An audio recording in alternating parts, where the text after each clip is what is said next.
Oui, j'étais en train de poser la question tout à l'heure.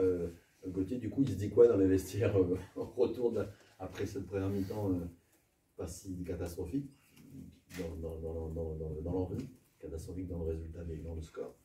Il se dit quoi donc dans cette mi-temps? Il se dit que, alors malheureusement, c'est une situation qu'on connaît bien parce qu'on a l'habitude enfin, souvent sur la saison, on a un peu raté nos entames ou là, pour le coup, l'entame n'est pas mauvaise, mais voilà, ils ont 3 ballons dans notre camp, ils marquent 2 fois, donc on rentre à 12-3.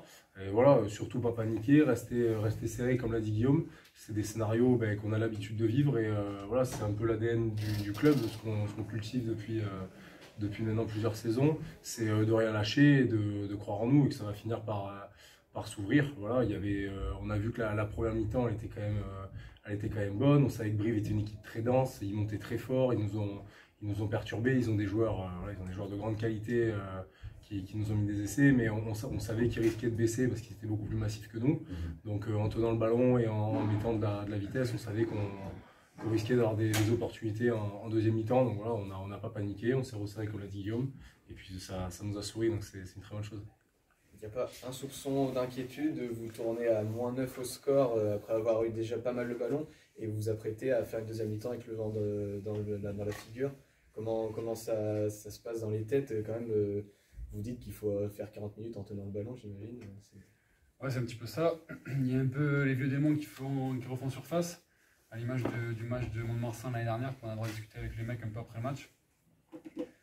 Se faire peur tout seul, on avait peur de ça. On s'est resserré sur ce qu'on savait faire, du jeu simple, frontal, un peu les défis sur quoi ils sont forts eux. Comme a dit Gauthier juste avant, c'était une équipe qui était très dense. On a su les déplacer, mais après les avoir recentrés. Franchement, en deuxième mi-temps, il n'y a pas photo, comme le dit Gauthier en première mi-temps. On est derrière au score, mais on occupe tout le terrain, on a du mal à scorer. À la mi-temps, les mots, c'était d'être pragmatique et de scorer dès qu'on a l'occasion. Donc c'est ce qu'on a fait en seconde mi-temps. Vous n'étiez pas sur le terrain au début du match, mais comment vous pouvez potentiellement apporter une explication sur ces petites scories, ces petits en avant, ces petits ballons un peu cafouillés en sortie de ruck? Il y avait trop d'envie? Est-ce que vous avez ressenti beaucoup d'envie peut-être aussi en arrivant au stade et puis tout autour, l'ambiance et l'importance du match? Il y a sûrement aussi il y a aussi l'enjeu qui rentre en compte. C'est rare que il y a eu une personne qui était là. On sait que c'était vraiment un match couperé et que si on l'avait perdu, on se mettait vraiment dans la difficulté. Donc ouais, on est peut-être un peu pris par ça parce que la première mi-temps elle est pas mal, mais par contre dès qu'on rentre dans leur 22, on n'est pas du tout réaliste, on perd les ballons tout de suite. Et eux, à contrario, dès qu'ils viennent, voilà, on subit un peu, on monte bien, mais on n'est pas forcément en face, on subit un peu les plaquages.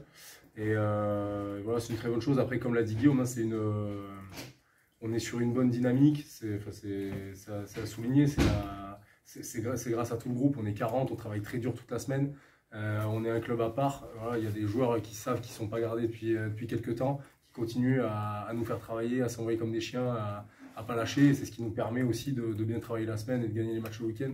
Donc voilà, c'est vraiment la victoire de tout un groupe et c'est génial, c'est chouette. Comment vous, sur le banc, par rapport au scénario qui se profile dans ce début de deuxième mi-temps, vous montez en puissance et en pression pour rentrer sur le terrain? Comment ça se passe? J'imagine qu'il y a aussi cette envie de surtout pas tout gâcher ce qui est en train de se passer sur la pelouse. Ben, déjà, nous, l'objectif quand on est remplaçant, c'est d'apporter un plus. Du coup, on est rentré à peu près, je crois, on a une grosse vague à la 60e. On sait qu'il nous reste 20 minutes, on est devant au score. Nous, on n'a plus qu'à envoyer la boîte et les clous, il faut tout donner. Et puis après, on comptera à la fin du match. Voilà, nous, le but, c'est d'apporter un plus, de garder cette dynamique et d'apporter même un élan de plus à cette équipe et de finir devant au score, juste. L'importance dans cette deuxième mi-temps pour garder le ballon et ne pas être mise en danger par l'équipe de Brive, c'était de faire la guerre dans les rucks. Vous l'avez faite en vous protégeant beaucoup vos ballons et puis vous avez allé gratter aussi quand vous étiez un peu mis sous pression. C'était une condition vraiment obligatoire pour pouvoir reprendre le dessus dans le combat. Oui, bien sûr, ça une fois de plus, il faut rendre au staff ce qui lui appartient. Ça avait été analysé toute la semaine.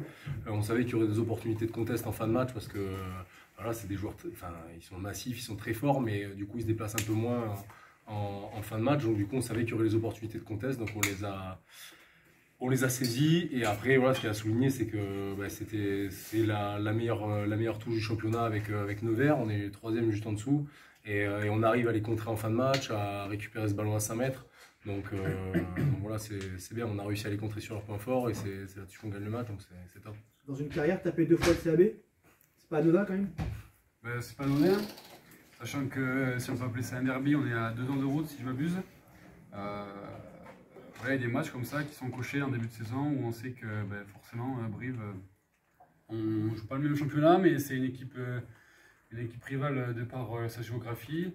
On a su faire la pète là-bas en début de saison et ce qui avait été annoncé de leur côté la semaine dernière, c'est qu'ils voulaient venir nous cabosser samedi ici. Comme tu disais tout à l'heure, ça fait 8 matchs de rang qu'on est invaincu à Chanzy. Il faut que ça devienne une forteresse si on veut pouvoir évoluer au minimum en Pro D2 et voire plus haut.